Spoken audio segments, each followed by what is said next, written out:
একটা পাখি যে পুরো জীবন কাটায় আকাশে, দিন রাত, ঝড় বাদল, মিলন, এমনকি ঘুমানোর সময়ও যার দুই ডানা বাতাসের স্রোতকে চিরে চলে। কমন সুইফট নামটা শুনে হয়তো চিনতে পারবেন না, কিন্তু এদের দেখলে আপনিও বলবেন, হ্যাঁ, এমন পাখি তো দেখেছি।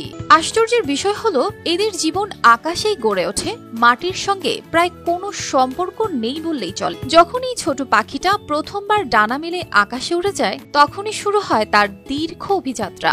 জীবনের পরের 10 মাস সে আর কখনো মাটিতে ফিরে আসে না। আকাশে তার বাড়ি, বাতাস তার সঙ্গী, এমনকি ঘুমানোর জন্য সে ভরসা করে হালকা বাতাসের উপর। বিজ্ঞানীরা বলছেন কমন সুইফট একটানা 10 মাস উড়তে পারে। উড়তে উড়তেই তারা খাওয়া দাওয়া করে, বাতাসে ভেসে বেড়ানো ছোট ছোট পোকামাকড় তাদের খাবার, এমনকি পানিও তারা সংগ্রহ করে বৃষ্টির ফোঁটা থেকে। সূর্যোদয় থেকে সূর্যাস্ত পর্যন্ত এই পাখির যাত্রা যেন এক চিরন্তন নৃত্যের মতো।